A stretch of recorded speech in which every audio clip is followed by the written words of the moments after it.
Let's go.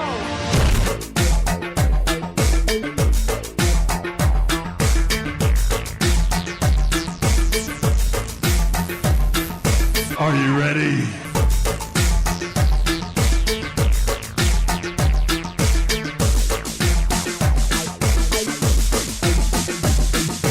I said, are you ready?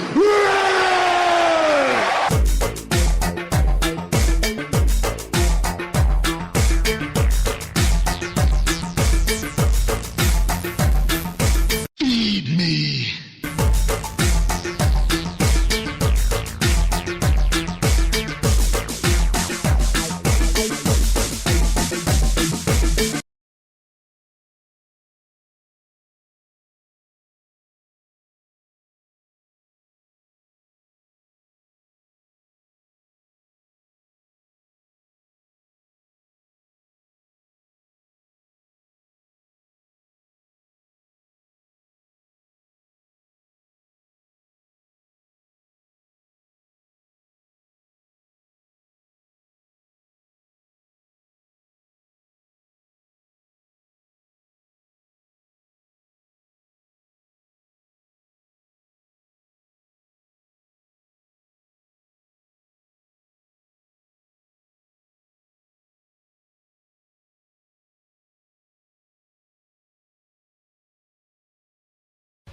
All right, we're back on. I apologize for that. We lost the feed for a second, folks. Seems like we have some internet issues going on even here. But we had very bad internet at the hotel where I work, where I was supposed to record on Tuesday. Then it kept dropping out, so I said, you know what, let's just save it all for a special Thursday Sportswire. First of all, on Tuesday, it was Hulk Hogan's 62nd birthday, which is why I played Real American. So happy birthday to WWE Hall of Famer, the immortal Hulk Hogan. I know he's going through a lot in his personal life right now with all the, references to his sex tape that came out that Gawker is trying to release that happened 8 years ago in 2007, and the backlash from his supposed racist comments and everything. Quite honestly, a lot's been talked about it. A lot's been said about it. I've talked about it. A lot of the WWE superstars and Hall of Famers and legends have commented about it. So it doesn't, need to be beat to a dead horse. But like I said, I firmly support Hulk Hogan, and I will always be a Hulkamaniac for life. But that's my take on it. I do have a very special guest here with me that I'll be bringing in later on in the show. His name is Robin Dioyen, and he'll be talking about, which is another reason why I played Real American. He'll be talking about immigration, and a lot of stuff is centered around what is a true American. Seeing as we were America, the United States of America was founded on immigration principles, and America is called the melting pot of the world because, if it wasn't for the English coming over, the Italians and everything, we'd all be Native Americans, and Native Americans are like few and far between nowadays. So, we'll be talking about immigration, and he's got a project that he's working on in terms of showcasing immigration and immigrants in realizing the American dream and starting businesses. And we'll leave that to him, but I want to just mention that he'll be here. We'll have a really good interview with him. We also I want to go over the Connecticut Panthers a little bit. This past Saturday, we did have their second home game, which was live, brought to you right here on Fat Cat Radio, and it was a great game. They won 29-0 over the Pioneer Valley Knights, and that means they're on a three-game shutout streak, let alone a winning streak, a three-game shutout streak. They are now 3-1 under Coach Mark Welch. And big news, if you read the press releases over the past 2 days, we have signed three great national anthem singers for the remaining three home games. On August 29th, Jenna Marotta, who I will be playing here today on the show, she'll be coming up from New Jersey to sing the national anthem. She'll also have merchandise to sell. So definitely come on out to Falcon Field in Meriden on August 29th for that. On September 12th, we have a newcomer, Becca Myers. I promoted her yesterday. She was a friend of Big Lou, who obviously, as we said, passed away in June. And so I've kind of decided to take a lot of his projects and a lot of his friends and a lot of the people he was promoting and take them under my wing and work on promoting them. So Becca Myers will be singing the national anthem on September 12th. And then on September 26th, the home closer will be country music's Rebel Rose, A.J. Jansen. I've been playing her on the show, and she'll be coming down from Torrington, Connecticut to sing the national anthem. Again, all the singers will have merchandise, be it CDs or apparel or whatever, just to promote them. So come on down, Falcon Field, Meriden, Connecticut. Kickoff is usually about 6:30 p.m., so get there. Gates are open around 5:30, 6 o'clock. All home games are brought to you live on Fat Cat Radio via the Sportswire. And then Lenny Murdo, during the away games, if we start doing away games, Lenny Murdo will be on color commentary with me. But if we're home games, he's the PA announcer, and then he'll join me for pregame, postgame, and halftime shows.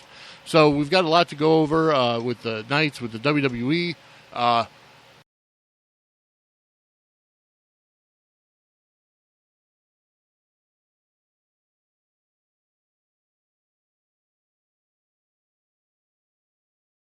We're back on. All right, so sorry about that brief intermission again. Like I said, we got a little baddie in the studio. Found another bat in here. Extradited him. Sent him flying away. We do have to get a carpenter around here to check for holes in the roof, so I don't have the bat situation again. He was actually hiding under my DDP Yoga poster. Speaking of DDP Yoga, he is not one of our sponsors here on the Sportswire, but I will let you know about our sponsors.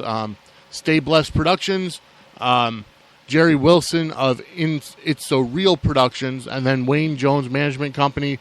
Their website is www.blemg.com. When I do post this show on Facebook, all the links will be there, and you can check them all out on Facebook. Also, all the ways to listen to the Sportswire. You can go to our website, www.swe-ct.com. You can go to www.myfatcatradio.com. You could also go to facebook.com/SportswireCT, facebook.com/BDC Vinny Apicella, facebook.com/Fat Cat Radio Enterprise as well. Also, Tumblr, SoundCloud, Pinterest, Foursquare, Instagram, Tout, Periscope, Twitter. They're all at SWE Connecticut. And then also on YouTube, Skype, and Google+, it's Sportswire SWE, as well as the actual Spreaker website itself. You go to Spreaker.com/show/sports-wire, and then iTunes. Go to iTunes, go to the podcast page, search Sportswire, look for our flame logo, subscribe to us, and then every new episode of the Sportswire will be directly downloaded to your listening apparatus, be it an iPod, iPhone, iPad, Mac, anything that has iTunes on it, it'll be downloaded. And you also get the bonus, the Connecticut Panthers games. Next year they'll have their own show, but this year, to test it out, we wanted to keep it close to home and basically put it on the Sportswire show. But next year they'll have their own show, and that as well. So the Connecticut Panthers are a bonus for by subscribing to the Sportswire. All right, so we're going to get to our first song of the day, and then we'll bring Robin Dioyan in. We'll talk about some immigration, talk about, just some hot topics, and this is one of the biggest things that's going right now. So I'm going to get to our first song. It's Jenna Marotta, who's going to be singing the national anthem at the August 29th Connecticut Panthers game. All right, this song is Take It or Leave It, right here on the Sportswire.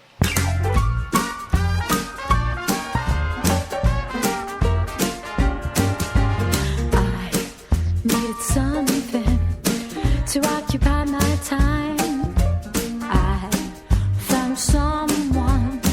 Was it a freaking crime? You never knew me. You only thought you had me. I just wanted you to come along with me for the ride.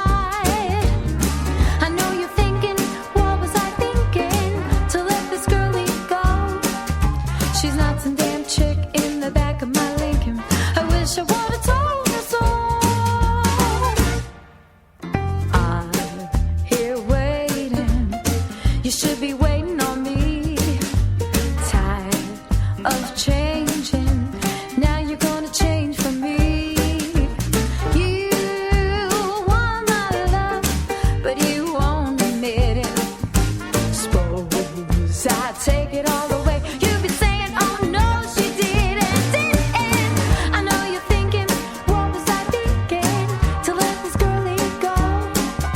She's not some damn chick in the back of my Lincoln. I wish I would've told her so.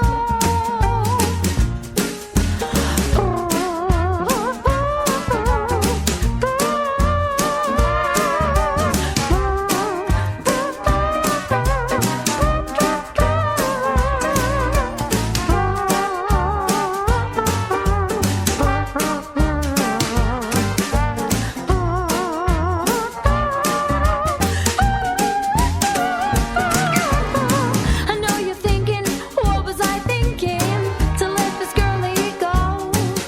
She's not some damn chick in the back of my Lincoln. I wish I would've told her so. I need another verse. What am I gonna say? Doesn't matter. You never listen to me anyway. You want this. You don't even know how bad.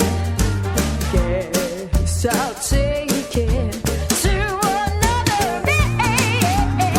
I know you're thinking, what was I thinking to let this girlie go? She's not some damn chick in the back of my Lincoln. I wish I would've told her so. She's not some damn chick in the back of my Lincoln. I should've told her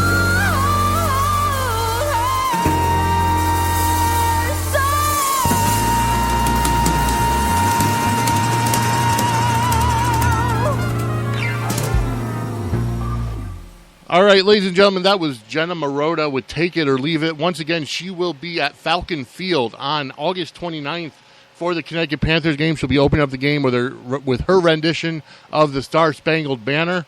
And all I can say is get there about 5:30, 6 o'clock, because you won't want to miss it. And then, like I said, she will have her merchandise out for sale. Support her. She's a great local talent trying to make it big in the music industry, and I firmly support her. So definitely check it out. Once again, that's August 29th. It's a Saturday, Falcon Field, Meriden, Connecticut.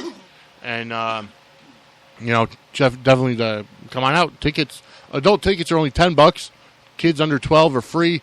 It's a great family atmosphere, and it's real football. These guys play for passion. Their defense, like I said, is on a 3-game shutout streak, and they're phenomenal. So, all right, so we're going to bring in our special guest, Robin Dioyan. So, Robin, how are you today? Not too bad, Vinny. Not too bad. Thanks for the invite. Glad to be here. No problem. I'm happy to have you here on the Sportswire, and we had started talking a couple years ago about a joint venture. Do you want to kind of give the listeners maybe a background of what you had wanted at that time to do? Sure, Vinny. Hello out there. Well, it was an idea that came to me some time ago. As you can tell from my accent, I'm not from around here. I'm from the nice sunny island of Jamaica, but I've been living in the United States, here in Connecticut, in the Hartford area for the last 8 to 9 years. America is a melting pot. I mean, when I first came here, I was in the north end of Hartford, and I went out on the main street up there, Albany Avenue, for those of you who are familiar with the Hartford area. And I closed my eyes and I thought I was back home, because I was hearing nothing but Jamaican and Caribbean accents all around me. And as time went on, I met other people from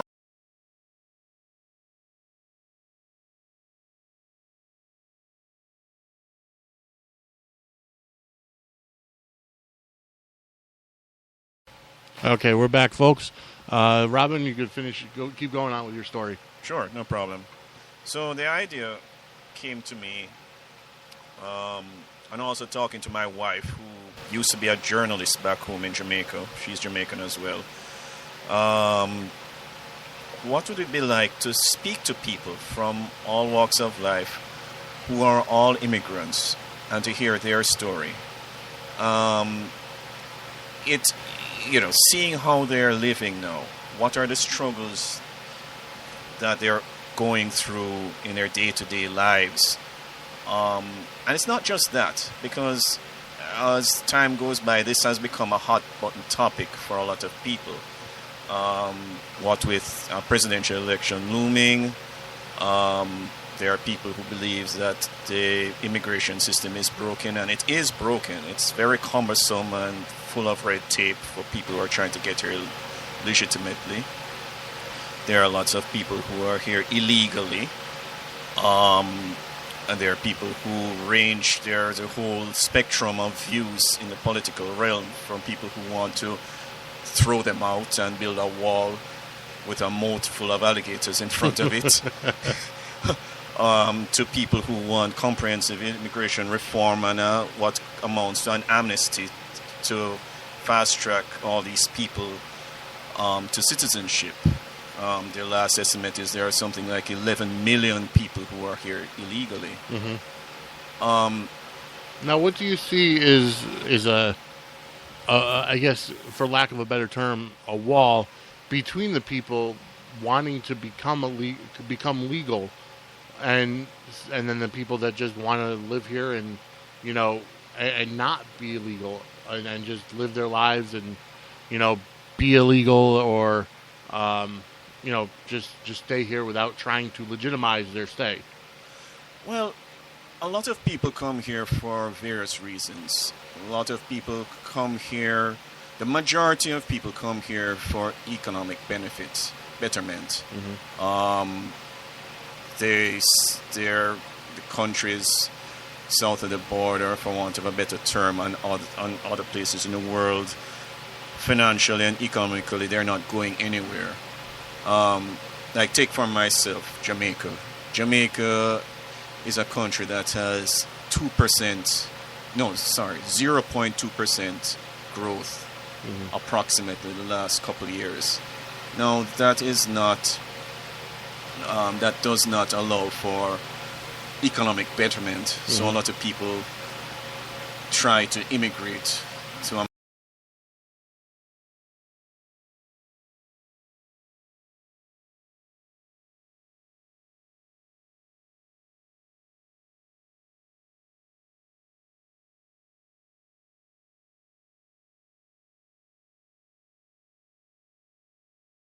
All right, we're back. Yeah. Your question was, what is some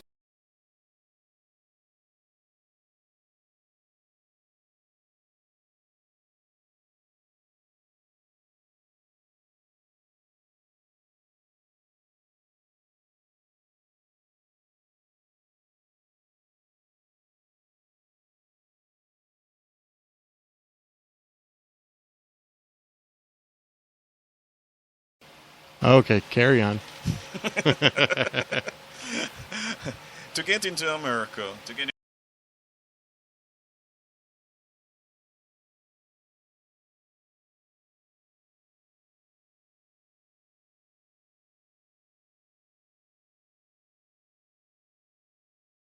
Folks, I'm sorry, we keep losing the feed, so I keep having to cut in to say carry on.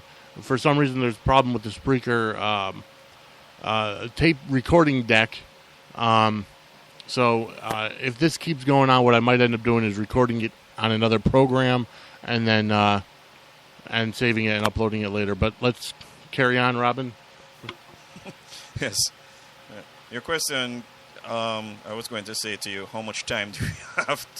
It's a long, drawn-out process, and I can't go into all the details here. Mm-hmm. Suffice it to say that if you want to get the coveted green card, which is permanent residency, right, much less citizenship, it takes a long, drawn-out process. To get you basically have to prove to American immigration that you are you're legitimate. So you have to either go by the way of a work permit, a work visa, and you work for several years for a company here in America, and then they file for you.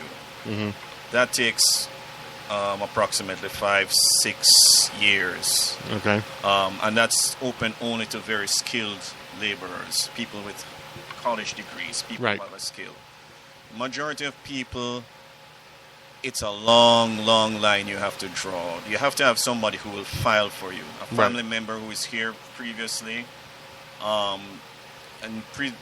If you are unmarried and your parents are here, they can file for you, and it takes something like 6 to 8 years. Oh, wow.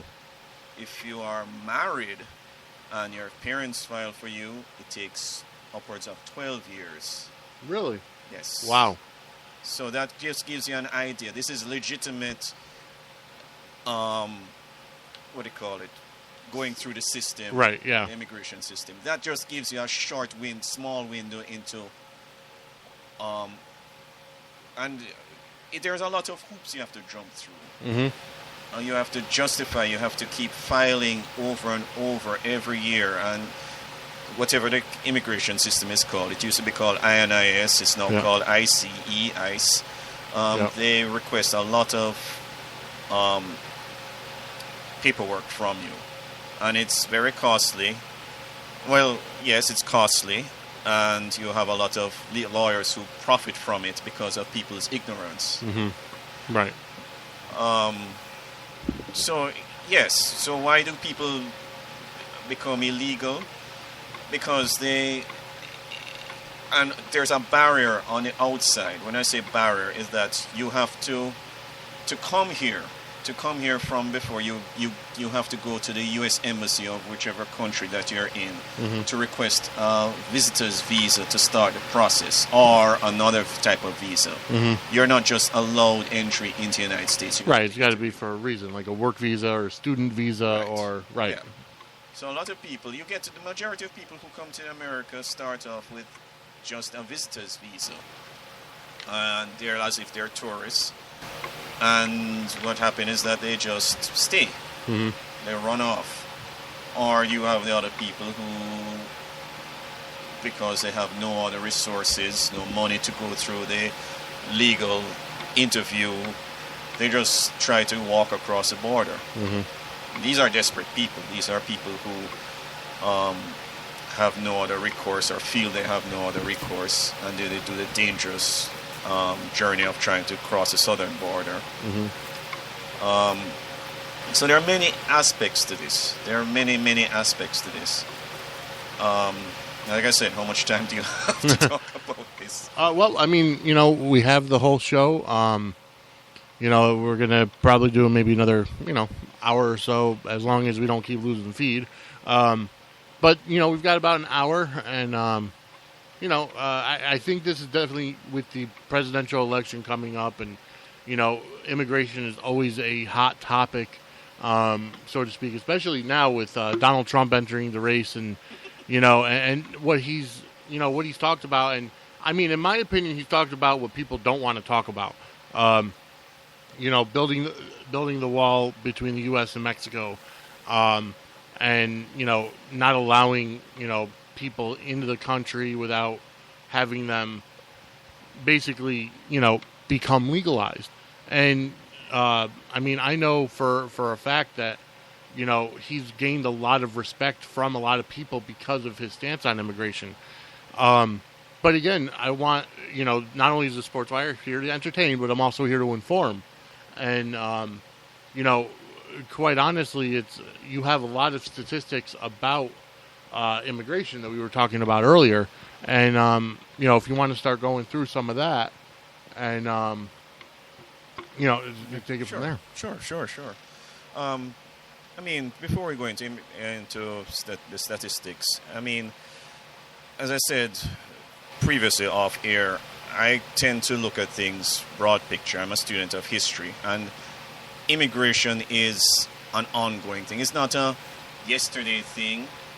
I mean, not a today thing. It's not it just suddenly started happening that America is being swamped by people. I mean, if you take the broad picture and zoom out and look all over the world, there are people on the move everywhere. Europe has a huge immigration problem right now. If you think we have a bad problem here, you should check Europe, because there are so many wars and areas of instability south of Europe's border, both in the Middle East and in Africa. Europe is being swamped, and because Europe is not just 20 odd individual countries anymore, it's now the European Union. Once these people get across the border into Europe, they feel they have free passage, well, almost free passage, because some European countries still have some form of border controls. Throughout, these people, most of the migrants, have free access throughout Europe.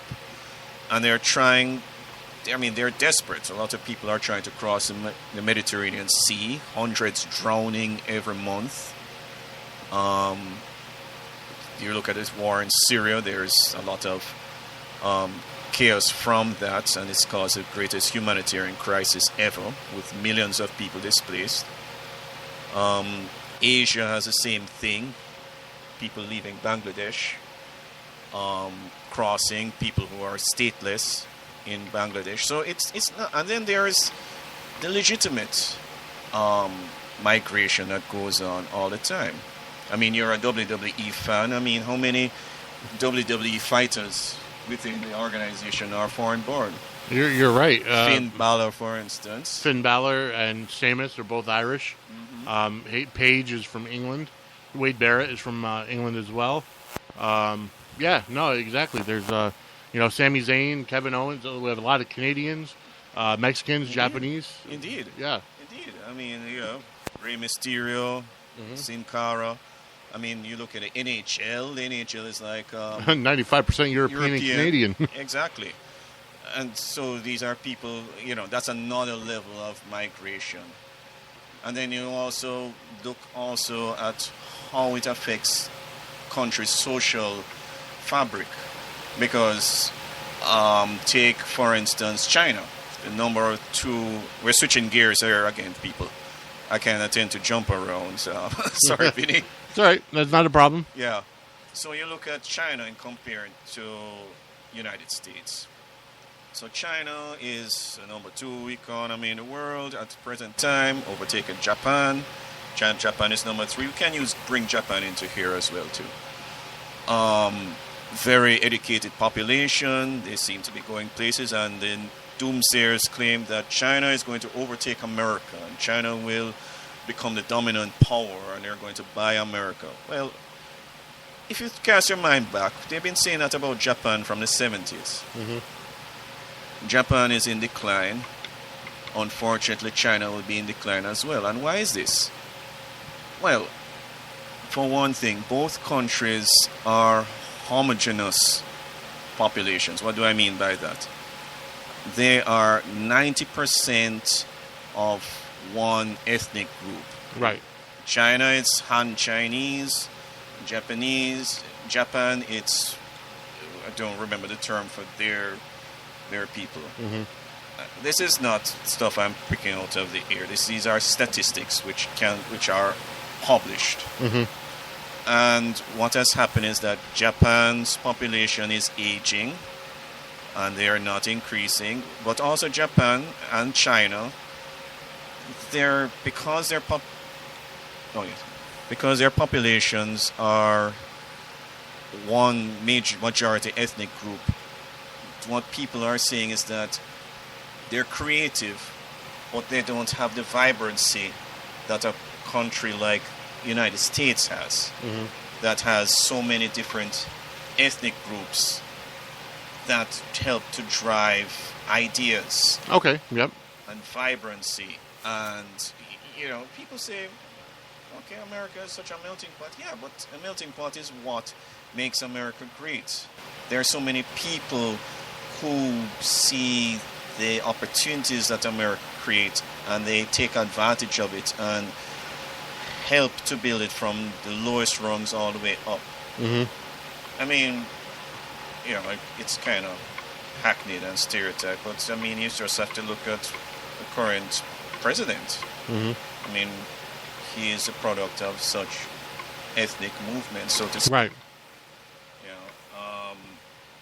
know, and at the highest tiers of American industry and American art. The head of the chief executive officer of Google is of Indian extract. The governor of Louisiana is of Indian extract, and I could go on and on and on. Now, let me ask you something. When it comes to how does the immigration and the migration movement, as you were talking about, how does that impact the choice for jobs to ship their jobs overseas instead of keeping it here in America? Well, I mean, that is a separate issue, so to speak. When you're talking about, I'm not. Well, like, if America's the melting pot, and you were talking about, we have such a diverse group of people here that, in order to take ideas from, step one where it's just in the brain to, getting it on paper from, one ethnic group, then putting the brains of another ethnic group together in order to get to the finished product. If we have so many talented people here from other countries, then how would that be impacted, or how does that impact companies sending jobs overseas for cheaper labor?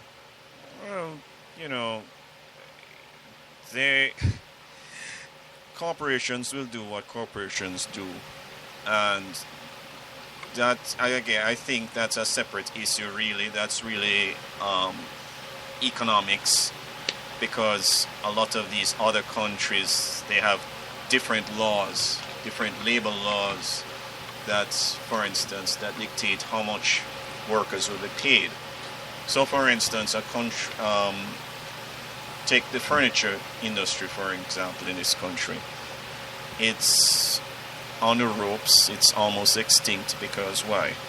Countries like Vietnam and Indonesia, they have two things that American corporations will look for: access to raw material, and they have a fairly skilled and literate labor force. And the third thing is that the labor force, because of the variances in currency valuations and laws, they can pay them a fraction of what you can pay an American here. Okay. I mean, American workers get paid for their skill and their know-how, but it's also dictated by what labor policy is driven both at federal and state level. So if you can pay a Vietnamese to make a table the equivalent of $2 a day, just for argument's sake, right, and an American worker in a factory in Vermont, for argument's sake, is being paid $15 a day, or $15 an hour. Sorry, right, yeah, $15 an hour as opposed to $2 a day. Yeah, it's a no-brainer. Right. It's something that puzzles. I know the economics, and it's still kind of, you scratch your head and think, it still makes sense to send something halfway around the world to make and then bring it back, and it's still cheaper. Unfortunately, that's how it works. But it's so you ask the question: how does it affect the worker here from overseas who's trying to make a buck? Well, what it affects them by everybody suffers, both local born and foreign born, because everybody lose their jobs equally. You're right. All right. Well, on that note, we're going to take a break. We're going to go on to our next song. This is AJ Jansen. She's going to be performing the national anthem at the Connecticut Panthers game on on September 26th. Here's This Ain't Dixie by AJ Jansen right here on the Sportswire. We'll be back with more from Robin right after this.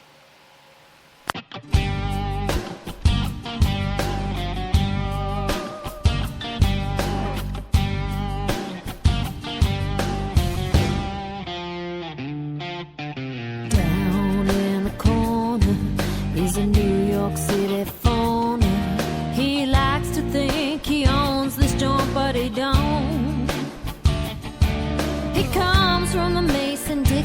moonlight where the hollers and the swallows spend their dimes, raising cane and sipping that sweet moonshine.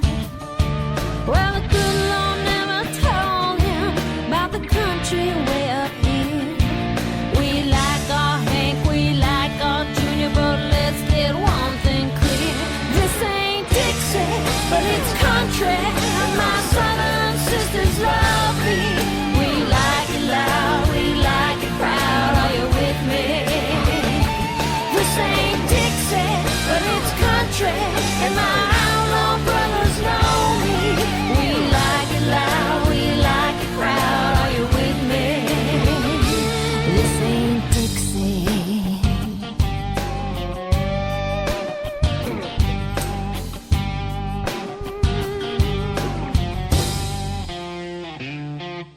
It might sound a little unholy. Don't judge me if you don't know me.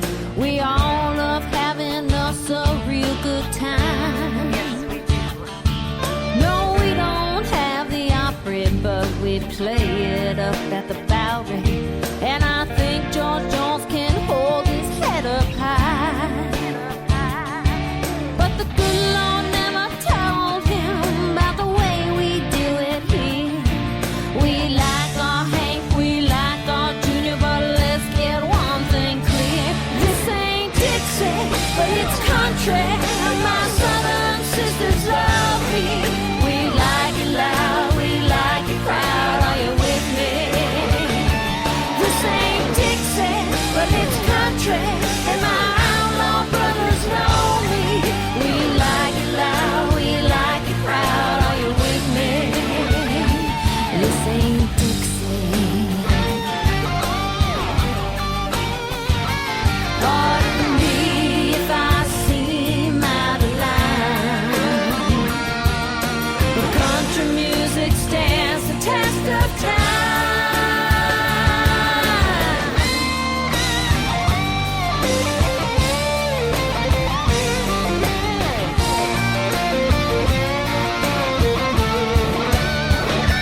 This ain't Dixie, but it's country. My southern sisters love me. We like it loud, we like it proud. Are you with me? This ain't Dixie, but it's country, and my outlaw brothers know me. We like it loud, we like it proud. Are you with me? This ain't Dixie.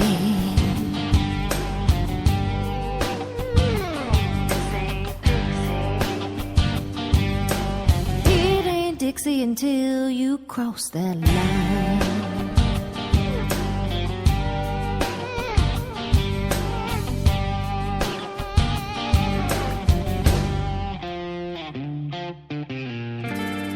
All right, ladies and gentlemen, that was AJ Jansen with This Ain't Dixie right here on the Sportswire. And we are back with Robin DeOyen, but I'd first like to once again put out a plug for AJ Jansen. She's going to be performing the national anthem at the Connecticut Panthers game on September 26th, and that's going to be at Falcon Field in Meriden, Connecticut. Gates open around 5:30, 6 o'clock. Tickets for adults are only $10. Kids under 12 are free. Come on out, enjoy some great football, enjoy AJ singing the national anthem, and buy some merchandise from her, CDs, apparel, whatever she may have. All right, so we are going to resume with our great discussion about immigration now. Robin is giving you guys some information that you could, that you could definitely use.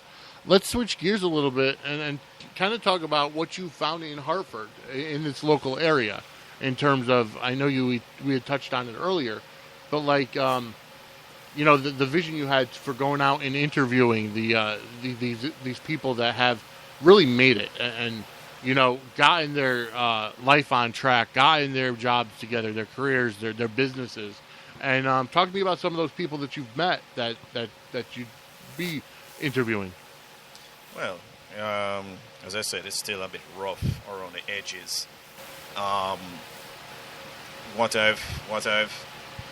My tentative idea, the hook, so to speak, for this project of mine, are tentatively thinking about calling it Out of Many with a question mark at the end.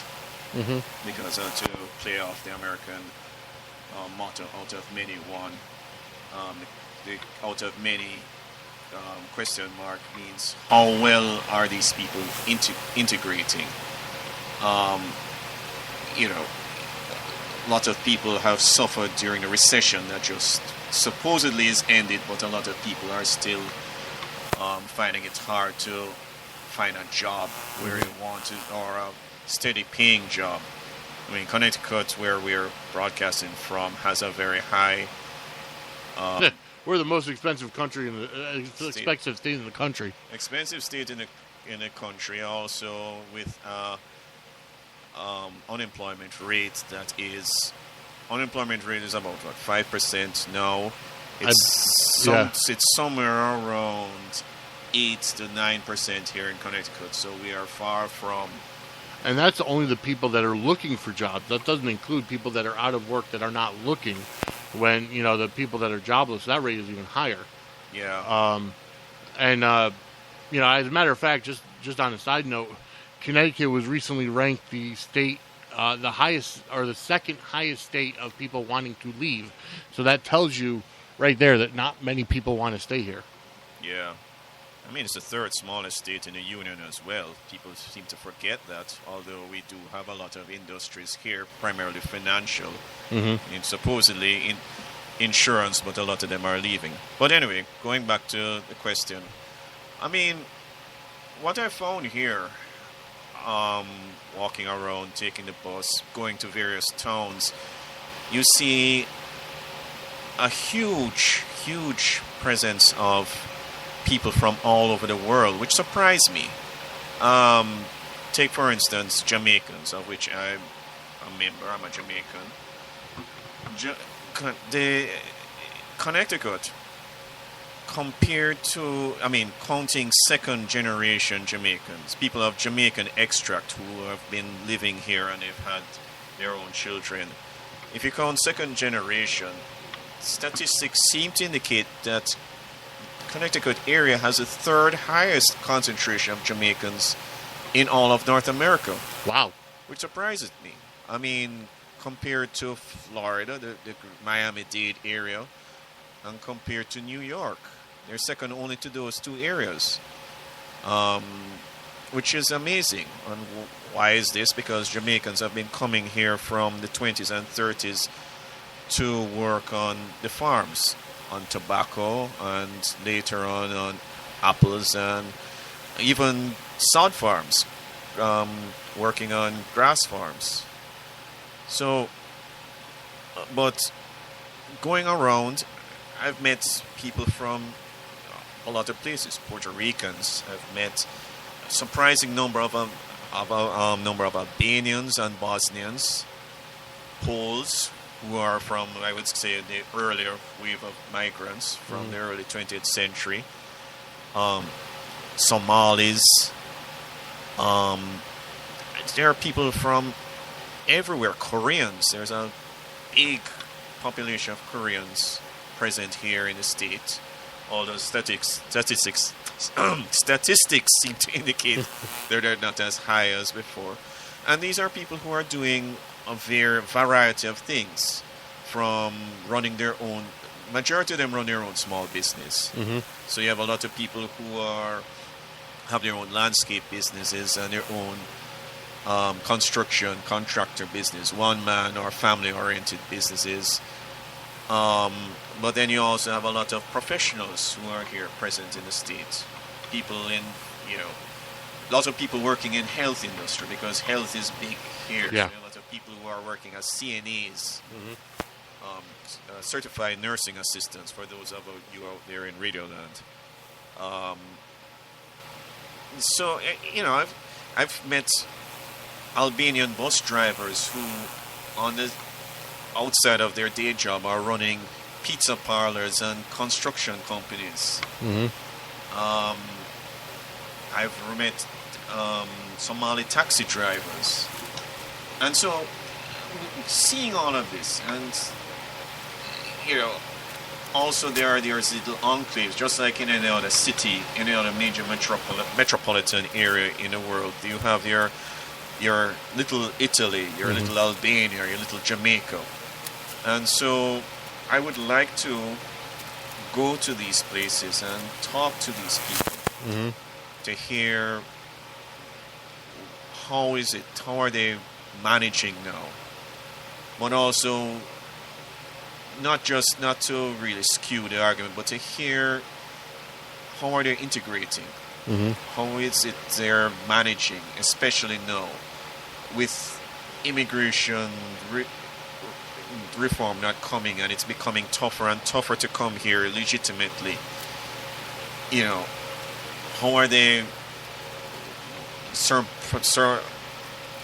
getting around, not getting around that, because I'm not trying to, if I do interview somebody who's here illegally, yes, but I'd rather not.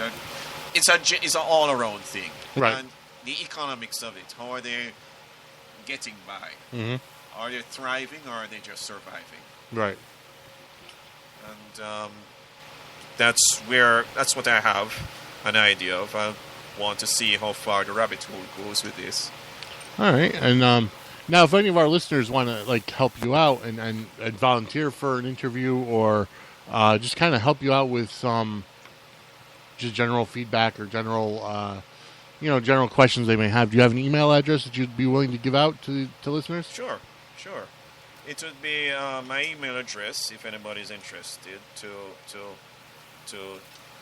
volunteer or send feedback or whatever help would be. RMDOYEN.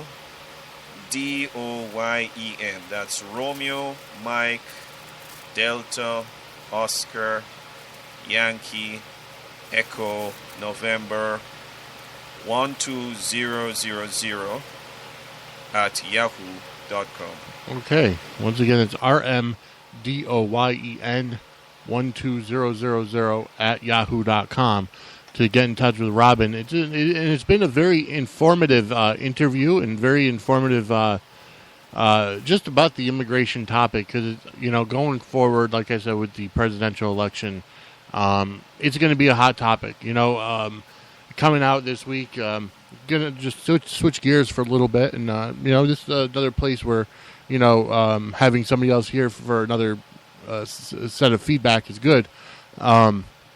Earlier today in Connecticut, now back in 2012, Connecticut's judicial or the Congress had voted to repeal the death penalty, and that basically anybody who was still on death row was still going to receive their death sentence, but any new capital punishment could not be put to death. Today, however, in a landmark decision, the Superior Court or Supreme Court in Connecticut overturned a conviction for a death row inmate. And the lawyer for the death row inmate said that it was now considered cruel and inhuman punishment because of the 2012 ruling, and the judge agreed with him, basically overturning his death sentence. Now that's going to open up a wormhole for all of the people on death row. I know William Pettit came out with a statement about it, and I honestly I don't even remember what he said. I just kind of skimmed through it, and then my phone cut out. But now, how do you see that whole thing now? That do you think that it's going to create a ripple effect, and do you think there might be different outcomes in different appeal cases for the death penalty? Well, we live here in the Northeast, in New England, and New England has always been liberal in their outlook towards it. I think now that it's been abolished here in Connecticut, where there's only, I think New Hampshire still has their death penalty. I'm not too sure. Mm-hmm. But as I said, New England has been notoriously liberal in their outlook towards the death penalty. Okay. So,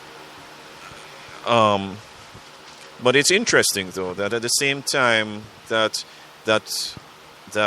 decision was made, NPR story about it also said that a statistic of a recent poll, Quinnipiac poll, actually, Quinnipiac University poll, indicated that 58% of Connecticut residents still favor the death penalty, as opposed to 30% who were opposed to it.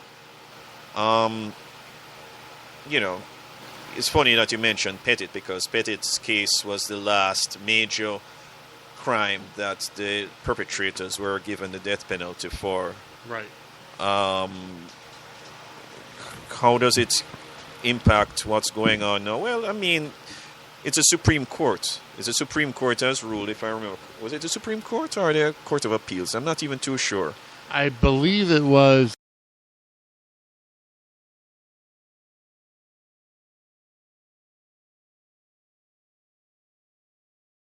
Stephen Hayes, yeah. And Haynes, the last two, where you were saying that, boy, if anybody deserved to get the needle, they would be. And anybody else, I mean, if Lanza had lived, Adam Lanza, the guy who killed the kids at Newtown, if they had captured him alive and brought him to trial, he would have been a candidate as well. But again, this is New England. We're not Texas. Right, exactly. Or Oklahoma or Georgia or any of those countries. The outlook here is a bit different. Even though the Quinnipiac poll indicated that most people would still prefer the death penalty to be kept. Really and truly, in this part of the United States, it's been going in the opposite direction. Right. So, my personal view is that the death penalty should stand for certain cases. I mean, my interest is like north of the border with the Boston bomber. Now that the feds came in and instituted the death penalty, I was interested to see how that's going to play out with all the appeals and stuff. Right. But, yeah. Okay. Thank you very much for that. All right, so I have to agree to the simple fact that it's a touchy subject. It's always been a touchy subject up in in New England. And you're right, Texas, Oklahoma, they're a lot stricter, a lot tougher with the laws down south. There's a lot of issues that are going on in America nowadays. And then coming out earlier this week or earlier this month about Planned Parenthood and how they take aborted fetuses and then farm the limbs or the tissues or whatever. There's a lot of hot button issues in there, and it's all going to come to play in the 2016 election. It's all going to be, it's all going to be basically close to home. You're never going to be able to get away from it. I don't think ever.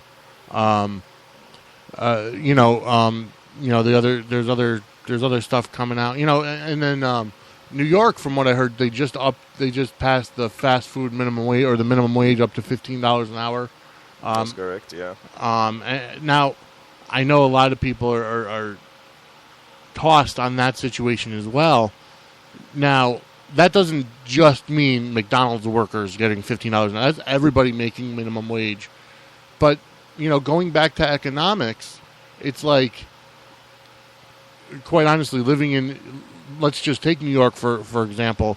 One of my very good friends used to live in the city, and he was paying something like, $1,800 a month for a 1-bedroom apartment. So it's like you can't afford anything even on $15 an hour in New York. Even in Connecticut, it's tough. I mean, you make $15 an hour, it's hard to, get a 1-bedroom apartment yourself. But, you go to other states. Like, I know I was talking to some guys from Chicago last night, and working in a hotel is fun. I get to talk to a lot of people. But I talked to some people from Chicago, and they were complaining. They're like, everything is so expensive over here. Even Walmart, it's like, not that it's free in Chicago, but a lot cheaper. And it's true. There's so many other places that are cheaper than Connecticut. I don't know whether it's the tax. I don't know whether it's the localized economy, but there's just a lot. There's a lot going on that it's going to be hit hard very soon. Well, I mean, yes, you living in New York is insane. No disrespect to New Yorkers, but yeah, I mean, property is crazy over there. I mean, rent, everything is expensive in New York. So I was kind of surprised when I heard that they raised it to $15 an hour. I kind of thought to myself, it had to be there or close to it already. But minimum wage again is a hot button topic. I mean, as somebody coming from somewhere else, like a lot of people, and being in America fairly recently, there are a lot of things that are taken for granted in other parts of the world that to me surprises me that isn't here in what is supposed to be the most developed economy, the most powerful country in the world. And minimum wage is one of those things. I mean, yeah, you're not trying to hold people's hand. You're trying to, encourage people to move up in the world. But at the same time, there has to be some adjustment to where inflation and times bring the term escapes me right, the cost of living to. So when you say the federal minimum wage is $7 an hour, and you think to yourself, now how in God's name can anybody live on $7 an hour? Yeah. That's why all the states have increased theirs. I mean, Connecticut is what, $10 an hour? I believe Connecticut right now is at like $9.40 or $9.20. Yeah. Yeah. But it's going to be like $10.10 by January 1st of 2016, I believe. But it's true, and the laws in Connecticut are so strange that Connecticut favors employers over employees when it comes to that, because if you run a company that has less than 50 employees, it's considered a small business. You don't have to follow the same laws. Like, you don't have to give a cost of living increase every year. You don't have to provide benefits. You don't have to provide this, that, the other thing. I know recently my mother was working at a place. I'm not going to say the place's name, but she was working in a place that they hadn't had a cost of living increase in 4 years, which is very, very sad. And there's nothing that the Department of Labor can do about it because they had under 50 employees. And I honestly feel like, and there's so much talk about, unions and this and that. In my opinion, I think unions are good for some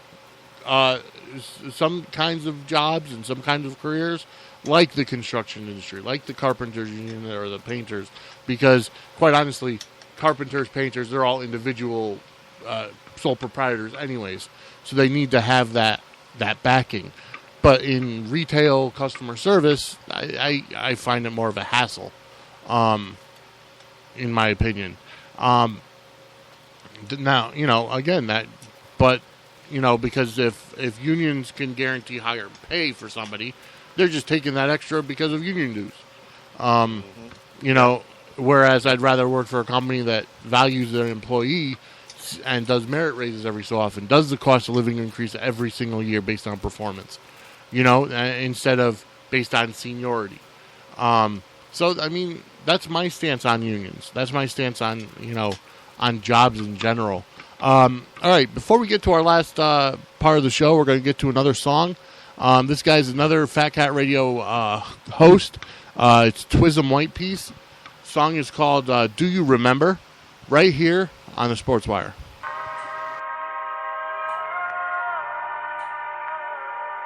This one's dedicated to the one I still remember. Do you?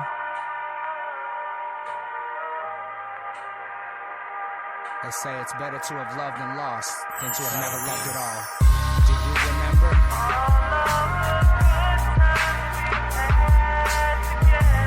All intoxicated with love. Do you remember?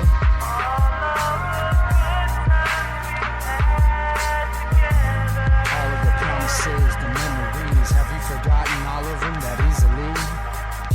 I'm sitting here stuck, looking out the window with the rain come and go, the days come and go, the pain come and go, the memories of us that I just can't let go.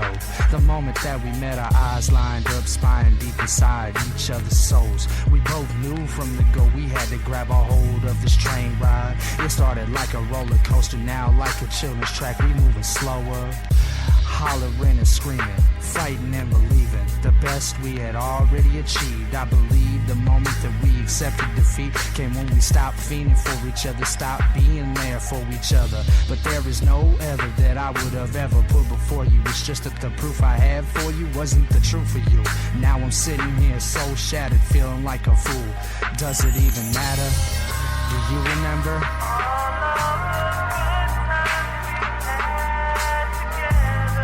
The kisses, the hugs, the moments that we were totally intoxicated with love. Do you remember?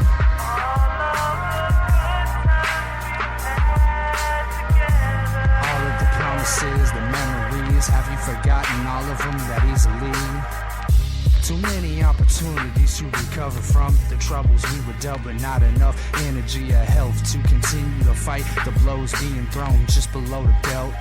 We use words to cut deep like a ginsu. With issues remaining, we never talked and or rearranged behaviors and or actions. I'm thinking back to when I was backtracking, being attacked by your friends, haters, and pretends.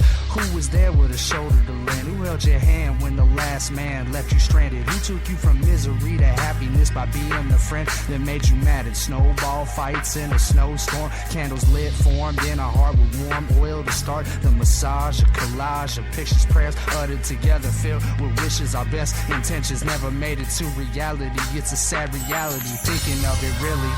Do you remember? All of the kisses, the hugs, the moments that we were totally intoxicated with love. Do you remember?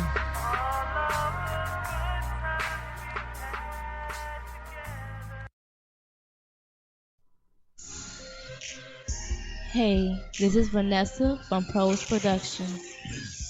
Make sure you check out Twism White Piece on his radio show, Fat Cat Radio. Smoking, drinking, touching, I'm thinking about you. All right, folks, that was Twism White Piece. Definitely check out his show. I think he's on like 3 times a week or 3 nights a week. He does a lot of local hip hop and R&B. So that was Twism White Piece with Do You Remember, right here on the Sportswire. And like I said, check him out. Check out his show. We've been having a good talk with Robin Dioyan all episode. Started with the immigration. We got into some other hot topics. I am going to switch gears and to do some actual sports now. Obviously, and for those of you that have listened to Sportswire for, as long as it's been, from the public access era to the YouTube era to now as the podcast era, I'll talk about just about anything under the sun. But I do want to get into some sports action. The Toronto Blue Jays in Major League Baseball are on a tear. They're currently on a 10-game winning streak, and they overtook first place from the Yankees. The Yankees are half a game out going into today's game. Last I checked, it was in the first inning. It was 3-0 Yankees. Yankees are on a slide, losing 5 straight. So that's why Toronto is able to come back so quickly.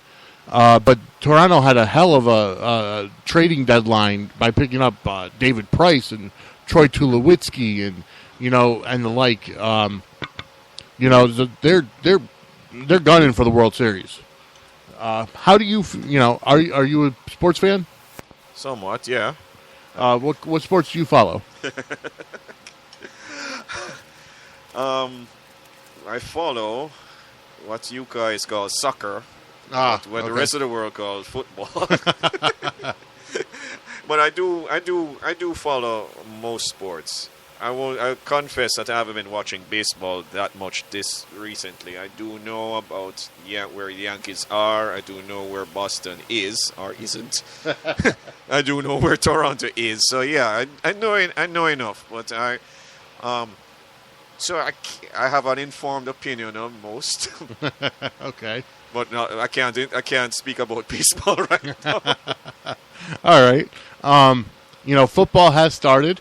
The Hall of Fame ceremony was last weekend, I believe. Jerome Bettis went in. Junior Seau went in.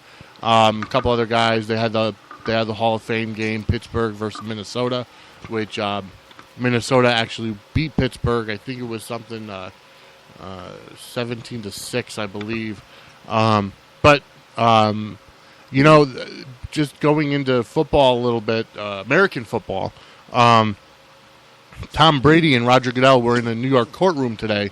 Deflategate has basically gotten to the point where now it's in actual court, and the judge basically left the NFL directly out of the courtroom. And the judge said, "Do you have any actual evidence linking Tom Brady to this Deflategate?" And the lawyer for the NFL kept saying, "Well, we have this evidence saying, well, he had text messages." And the judge kept asking him, "Do you have any solid evidence about it?" Basically making the NFL look like a bunch of idiots for this thing, which in essence it is. I don't think one player should be blamed for that. Number one, there was a lot of, regardless of how you view the Patriots, there was a lot of things that worked there. Number one, it was a cold, rainy day. Anybody who's grown up with sports balls, whether it be footballs, basketballs, kickballs, soccer balls, knows that if you leave it outside when it's cold, it's going to lose air pressure. And, while I don't necessarily feel that, within a 3-hour span it's going to lose a pound, it might. I don't know. Robert Kraft accepted the $1 million fine. The two equipment managers were thrown, were fired, I believe. And thrown under the bus. Yeah, basically. And now Tom Brady he's got that 4-game suspension that he's appealing, which in my opinion, if you're good, first of all, Roger Goodell passed down the 4-game suspension. Why would he hear the appeal? I don't understand that. That is just one of the most ass-backwards things that I've ever heard of having somebody hear an appeal on your own decision. It's like me saying that I'm going to go out to Red Lobster and I'm going to get get crab cakes for dinner, and the waitress is going to come back and say, "Well, you know what? We have lobsters too," and appeal to me when I made the decision I wanted crab cakes. It's completely ridiculous. Well, I can weigh in on this because Okay. I've been following it a while. Yeah, let's start with Brady, the Patriots, and the 4-game suspension. They are going to fight that tooth and nail because, remember, football, the NFL is the shortest season of all the professional leagues, and 4 games is a serious matter for a defending champion. Right. That's potentially quarter of their regular season right there. Mm-hmm. And if you look on the draw, they're going to be playing serious opposition in those first 4 games. So, of course, they're going to fight it tooth and nail. They don't have a deep bench with quarterbacks. Right. Brady are nothing, basically. With regard to the NFL, this just goes back to the whole aspect of the NFL. The NFL is like the Galactic Empire in Star Wars. It's the most powerful sporting league in the planet. Yeah. It's almost on par with FIFA. And we could talk about FIFA at some other point in time. But and I never knew that up until this year the NFL was considered non-profit. What? Yeah, up until this year the NFL was considered non-profit. What part of that is non-profit? I don't know. With all the sponsorship that they get, and you can't use the NFL's name without 100 lawyers jumping on it. What? Oh my God. Yeah, the NFL was a non-profit organization up until this year when I don't remember who got a hold of the books or whatever, but they said no, you're for profit, and yeah, But especially since Goodell has taken over, but even before, his predecessors. I mean, the NFL has become more powerful with every passing year. Yep. But they're also become more, for want of a better term, imperial with how they handle things. So you had the more serious aspect of the concussion issues that came out, and the bumbling way that they handled it. They denied it that it's such a thing, that's because that's a serious thing. Right. Yeah. Till unfortunately all the medical proof came out with all the autopsies of all the dead players' brains. Prove that it is happening, and especially with God rest his soul, Junior Seau. Yeah. And I must mention, it's a good thing that he's in the Hall of Fame. I kind of wonder, though, if he would have been put in the Hall of Fame if he wasn't slightly dead so early. But he deserved it. Absolutely. And then there's also the same thing, the handling of players who commit quote-unquote domestic disputes and crimes outside of the league. Ray Rice is another issue of how that was handled. Yep. I mean, they fined the guy twice, and of course it went to court and they threw it out because that's double jeopardy. That's unconstitutional. Exactly. So with this thing now, with Deflategate, quote-unquote, and Goodell handing down the punishment from Mount Sinai and then turning around and holding appeal on his own. The NFL needs something. It needs restructuring. It needs a washout. It needs something. Absolutely. There's too much weirdness that goes on at the top of the NFL, and it doesn't make for good publicity with the most popular game in North America. You're right, but the ratings aren't touched. It's like regardless of what's going on with who, the ratings stay the same. They're Well, again, it comes back to North American viewership. It's like a soap opera. It's like a reality program. It's like your best of worst words, like watching Keeping Up with the Kardashians or something. That's what this is all. It's all part of it. You're right. You're absolutely right, and it's all a part of the American culture nowadays. I mean, you look at as we've said, I'm a big, as everybody knows, I'm a big WWE fan. So I watch. The WWE Network is a godsend working third shift. But it's only $9.99 a month, and I love it. I get all the pay-per-views and everything. But anyway, it's still like it really is one of the greatest forms of entertainment, in my opinion. It's true because even in wrestling with the concussions and everything, and with what happened to Chris Benoit, and he's been blacklisted from any kind of WWE Hall of Fame induction ever. And that's another thing is with Hulk, with Chris Benoit and what he did, I can understand that, and but again, with his brain being checked, and it wasn't roid rage, it was more of a post concussion syndrome and how many concussions he's had. WWE is taking the proper steps to make sure that their athletes do not maintain, get or do not have easier ways to get concussions. Seth Rollins had to change his finishing move because it was the curb stomp, which could result in concussions very easily. And now he's doing, Triple H's pedigree. But again, the head, even high school sports now are, being more diligent when it comes to head trauma and concussions, where if you even show signs of a concussion, you can't play for, the rest of the game plus possibly the next game. And it protects student athletes. I think, it's sad because the NFL is probably, even though it is the most popular sport, it probably is also the most dangerous in that, in my opinion, there's been so many rule changes, like, you have to wear certain helmets, or you have to wear, certain headgear. You have to sit out at least, 4 downs if you feel like you have, some kind of something up, just to get your mind right.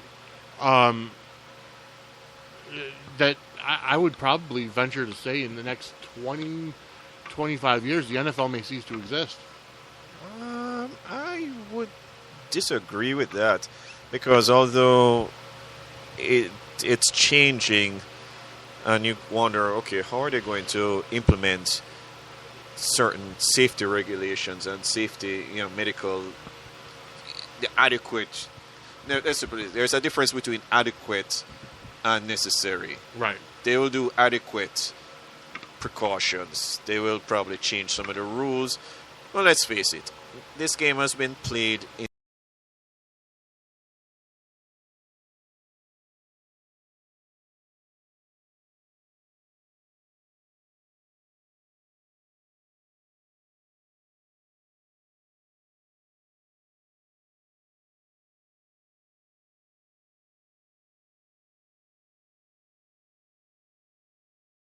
Lost the internet. All right, we're back.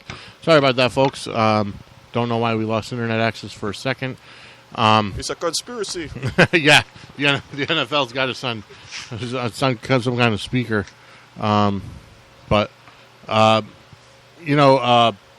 just getting back to what we were talking about, let's try to wrap this show up before we lose it again. And I can understand, where you're coming from, that they are taking the proper precautions, the adequate precautions about, about health and everything, and especially the brain health. I feel like there's just so much more that can be done, but how do you do so much more without affecting the integrity of the game? You go back to the days of like Mike Ditka and Mean Joe Green, and how bad they hurt people because of how much they hit. You go nowadays you can't hit the quarterback after a certain time. You can't. There's just so much in there to protect people, which I think I don't know. Will it affect the outcome of the game? Will it affect the appeal of the game? Well, maybe not. Maybe you actually might live to see the NFL turn into a game of touch football. Who knows? Yeah. But if you look across the spectrum of sports, it's not just with football. I mean, I do martial arts, and if you see what Taekwondo people at the highest level wear for sparring. You're talking full contact sparring, so you're wearing gear that makes you look like a SWAT. Like you're going to remember a SWAT team or something. Chest gear, forearm protectors, shin protectors, helmet. I mean, then there's boxing. Boxing was where NFL is now. Back in the day, I mean, there were so many deaths back in the 80s and 90s. Mm-hmm. Ray Mancini and Doku Kim come to mind. People who've had brain injuries. I mean, Muhammad Ali, again, sadly, the greatest. He's where he is because of too many hits. Mm-hmm. But boxing is still there. Yeah. They haven't put them in protective gear. There are certain games that... Although I think boxing lost a lot of popularity compared to MMA. Well, it was losing popularity for a lot of reasons, because they took it off of full... free programming, so to speak, and right. put it behind a pay-per-view firewall, and then they lost a lot of talented people also, so that's kind of put boxing where it is. And then the rise of WWE kind of also put it there. And then UFC as well. I mean, quite honestly, just going this direction, Ronda Rousey is definitely, in my opinion, probably the best fighter the UFC has. I mean, her last 3 fights combined is like 64 seconds. It's like unheard of for any kind of male sport, and that may be just because there's no competition when it comes to females. But it's one of those things where, and I've said it on the show before, but Ronda Rousey has definitely brought female athletics, even further from where, Billie Jean King did in the 70s, and, the Yukon women in the 90s, and the 2000s, and the 2010s. And, with the Yukon women, when they were going through their greatest run, which they're actually still on, but it was then that the WNBA was created, specifically because when the the female basketball players got out of college, they had nowhere to go. So they created the WNBA and the ABL as well, but the ABL had folded. Having said that, now that Ronda Rousey has come in the mixed martial arts, you always see that. You always see the give women a chance, or in the WWE's case, give divas a chance. I've gone on and on about that whole issue for a while now, which I'm glad they're starting to actually give divas a chance, and the divas that are actually good female athletes instead of models and eye candy. Quite honestly, it's like back in the 2000s. All with the exception of women like Lita and Trish Stratus, who became great wrestlers. Mickey James and Victoria, Ivory, Jazz.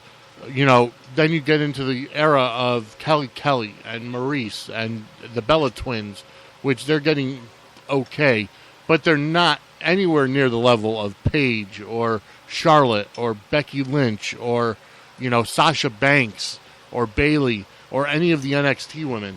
Well, I'm a fan of what do you call it, MMA. With Rousey now, Rousey brings something else to the table. I mean, Dana White, she made Dana White eat crow, so to speak, because he was asked once, and I don't remember the exact quote, about when would there ever be a woman champion, and he said never, something like that. Well, Dana White has been eating a lot of crow lately, especially after his use of the F word when it came to wrestling and the WWE, and by the F word I mean fake. I mean, that whole thing continues to boil, but that's another time, Right. But Rousey, Rousey brings to the table something, she's good looking, but she also has serious grounding. I mean, she was an Olympic judo champion. Or did she win a medal at the Olympics? I don't remember. I know her mother was a great judo champion. Her mother was, and she herself, Rousey, was a top flight judo champion, and that is where everything comes to play, because she isn't just a brawler.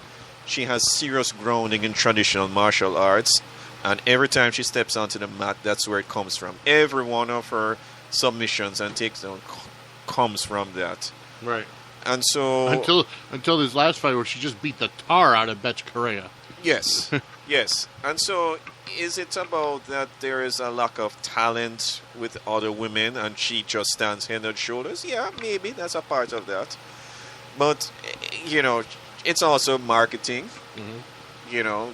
Dana White took a gamble on her and it's paid off. And there have been women champions, serious women in traditional combat arts, in even sport karate and stuff. You have some serious women fighters out there. But because MMA, UFC is so big nowadays, she has crossed over from that world into UFC and just blown it wide open. Yeah, and she's crossed over into movies now, and it still remains to be seen whether she's going to have a part of WrestleMania 32. Yes. The idea being tossed around is a tag match with The Rock and Ronda Rousey against Triple H and Stephanie McMahon. I honestly, not for nothing, I like Stephanie McMahon, but she's not an athlete. If you're going to put Ronda Rousey in there in the ring with anybody, make it like a Charlotte or a Becky Lynch or somebody else who's an actual wrestler. They're talking about Sasha Banks, but I don't see that happening either. I don't see Sasha either. I don't see Sasha Banks either. But the working theory is either having The Rock vs. Triple H with Ronda Rousey and Stephanie McMahon in the respective corners, which probably, in my opinion, is more likely that that's the only thing that Dana White will agree to. I don't think they'll allow... number one, I would not want to see Ronda Rousey against Stephanie McMahon in a one-on-one match ever. Never. Ever. Tag team, okay, maybe, but more than likely it'll be The Rock versus Triple H with Stephanie McMahon and the Ronda Rousey in the respective corners. But that's a topic for another show. As this show winds to an end, let's get to our final segment of the show, and that is our dumb laws of the day. And we're going to go over to Maryland with our dumb laws of the day. These are courtesy of dumblaws.com. And dumb laws in the state of Maryland. Oral sex cannot be given or received anywhere. I don't necessarily know how that's enforceable if you're doing it in your own home. Thistles may not grow in one's yard. Again, I don't know how they're going to keep track of that. Going into the cities of Maryland and Baltimore, no person who is a tramp or vagrant shall loiter in any parks at any time. It is a violation of city code to sell chicks or ducklings to a minor within 1 week of the Easter holiday. That makes sense. That's why they have they don't like to adopt bunnies out around Easter either. It is illegal to throw bales of hay from a second-story window within the city limits. First of all, I don't know why there would be a bale of hay in a second floor going out the window within the city. Maybe in a farm area, but not in the city limits. Here's another one. It is illegal to take a lion to the movies. Sorry, Leo, you can't see Frozen with me tonight. I don't necessarily... But the sad part is that these had to have happened for the laws to come into effect. It is a park rule violation to be in public park with a sleeveless shirt. I don't like that law because I wear sleeveless shirts all the time. In Baltimore City, though you may spit on a city roadway, spitting on city sidewalks is prohibited. I can see that. You may not curse inside the city limits. In Cumberland, Maryland, it is illegal to use profane language on a playground. Knocking stones into a public park is prohibited. In Rockville, Maryland, persons may not swear while on the highway. Well, there's road rage. Somebody's swearing. I don't know if they'll get a ticket or not. It is illegal to remove a public building by writing... Wait a minute. It is illegal to remove a public building by writing on it. How to what? How do you remove a public building by writing on it? It's like, come pick me up? I don't know. Citizens may not swim in the public fountains within the city limits. Well, I don't think fountains are deep enough for swimming anyways. I remember on graduation night from Hamden High, we all used to gather around the Hamden fountain and go in there after graduation. But, yeah, anyways. Those are our dumb laws of the day, courtesy of dumblaws.com. Folks, we've had a great time. I want to thank Robin Dioyan for coming on. It's been a great pleasure talking to you. Vinny. Thank you very much. Small correction. Yes. It's pronounced Doyen. Doyen. Don't hitch on it. Apostrophe. Okay, Doyen. Robin Doyen. And I want to thank our musical talent that I played today, Jenna Marotta, AJ Jansen, Twism White Piece. Thank you to our sponsors again, Stay Blessed Production, Jerry Wilson from It's So Real Productions, and then Wayne Jones Management Company, www.blemg.com. Check out the Sportswire everywhere you can. Make sure to subscribe to us on iTunes. Go to iTunes, go to the podcast page, search Sportswire, look for our Flame logo, and then every Sportswire and Connecticut Panther game will get automatically downloaded to your listening apparatus as soon as it gets posted. So that's it for today. Thank you, folks, for listening. We'll be back next week. We might have another special guest next week. I am looking for a full-time co-host, so I'll be going into those tryouts very soon. All right, so for Robin, my name is Big Daddy Cool Vinny Apicella. I will see you next week on the Sportswire.